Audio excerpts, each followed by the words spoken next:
What's up, YouTube? Welcome back to my channel. This is Denny Cordero. Thanks for clicking on the video. In this video, you're going to see me going to the gym a little later in a couple hours. Right now, I am headed to get some food. Alright, YouTube. As you could tell by the title of the video, I'm working on my deadlift progression today. Maybe you are too. So I have these spotter arms set up on the lowest peg. I could have went lower as far as having the bar at my kneecap right here. It's a little bit above my kneecap, pretty much sitting out like on the on my lower thigh. This particular squat rack, I couldn't get these spotter arms to go any lower to the ground. So I'll use a different squat rack next time. But for today, I pretty much have the bar right on the bottom of my thigh. So I'm basically practicing this exercise. I have 25 kilos on the bar right now, or the weight is 25 kilos total. As you can see, I just self-corrected there. I had the bar a couple inches away from my thigh. I want the bar pretty much touching and grazing my thigh. So I self-corrected there. I'm basically just practicing this exercise right now. My deadlift is nowhere near where I want it to be. I actually was doing some heavy deadlifts on the hex bar, and I ended up hurting my back somehow. So just practicing my form and practicing the hip hinge portion of the exercise specifically, because like I've mentioned in a bunch of my videos so far, I do have weak glutes, so I'm trying to get them to fire. You see I added on another 5 kilos to the bar. Feeling decent about it. I mean, I'm not too confident in this lift. You see I keep adjusting and swaying. Just really lacking the confidence in the skill for this technical ass lift. But that's what practice is for. And I do plan on just keep practicing this this rack pull.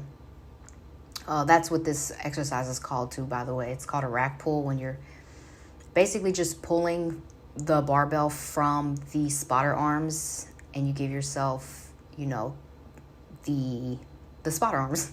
Anyway, so I did reach into my gym bag and put on my wrist straps. These are metal hook wrist straps, so they were a little awkward. I ended up ditching these wrist straps. I did not like them. They made the bar more unstable for me from this pulling position. So I did end up ditching them, but I did try them. Like I said, I am practicing this deadlift, and this is the very beginning.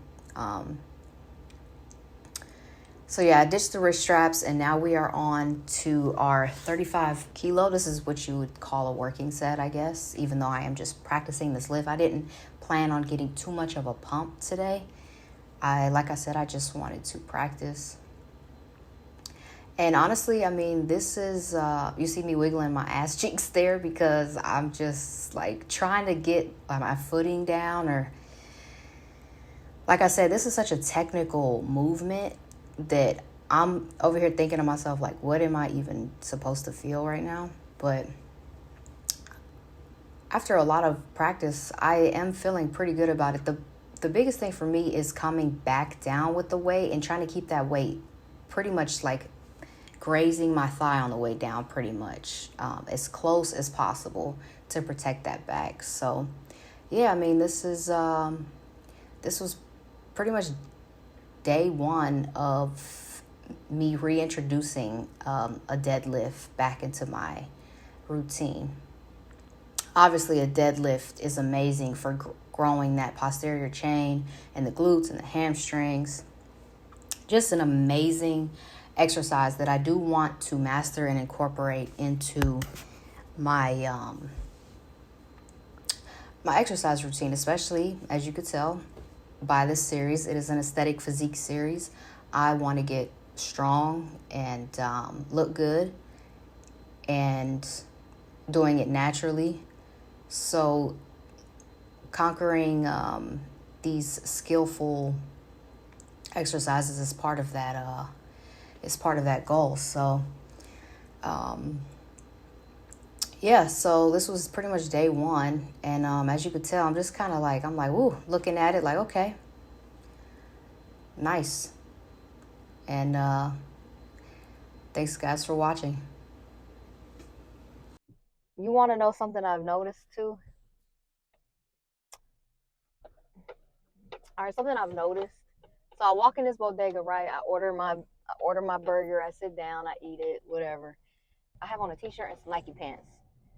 Like this is. I don't have a coat, a sweater. But I noticed because I've been taking cold showers. Like, mind you, it's getting cold now because the sun's going down. Like it's definitely getting a lot colder.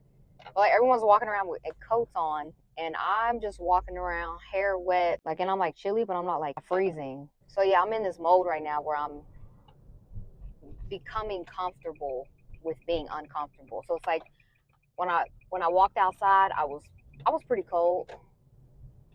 It was chilly, you know what I mean? Like, but I have on a t-shirt and I just like I try not to think about it. You know what I mean? Like when I walked into the bodega, it was cold in the bodega, but I just sat down, grabbed my Diet Pepsi, and I just sat down. And even though while I was eating, I was a little uncomfortable. Like I wasn't warm. I was kind of cold, and I was eating. And like to me, like maybe a year ago, that would irritate me. Like I just want to be comfortable. Like it's cold in here. Like I got an attitude. I forgot my jacket. You know what I mean? But like I'm like okay, I'm a little uncomfortable right now physically, but that's okay. Like and it's not bad. It's not too bad. You know what I mean? Like it's just, and mind you, it's just a slight discomfort. And I think I was able to do it because when I'm in my apartment and I'm taking a cold shower and I'm dunking my and I'm washing my hair with cold water and I'm freezing and I'm literally shivering and I like can't breathe. That's very uncomfortable.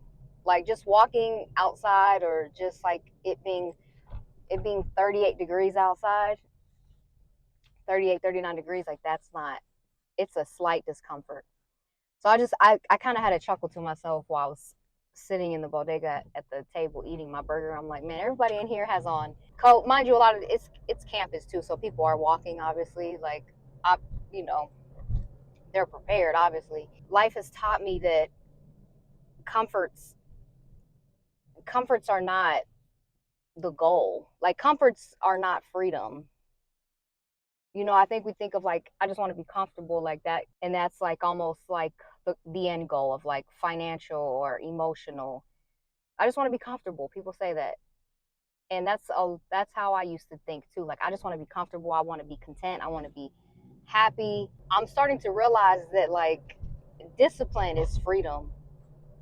Like being disciplined, being consistently doing hard things, like that has given me a taste of freedom that being comfortable hasn't.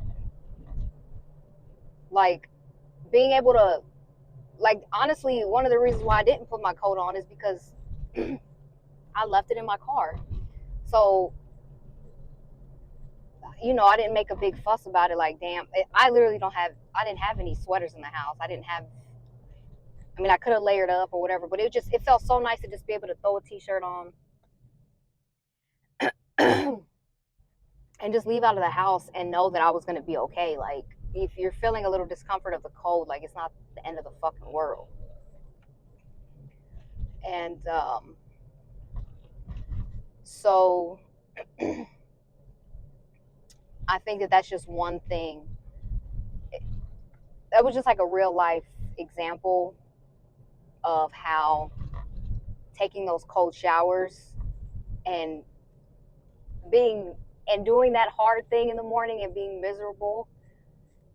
The worst part about it is when you're about to go into the cold water. You're like, what the fuck is wrong with me? I'm about to dip my head in this cold water. It's freezing. I hate it. I hate it. I hate it. You know how good it feels to just like lay in your warm bed and be under the covers and cuddling your dog. And then I'm like, I'm about to go purposefully dunk my head in this fucking water of cold water. Yes. And I tell myself I can do hard things. The award in being disciplined and saying you're going to do something and sticking to it, that's great. All right, guys. Well, thanks for watching this episode. Stay tuned for the next one. Thanks, guys.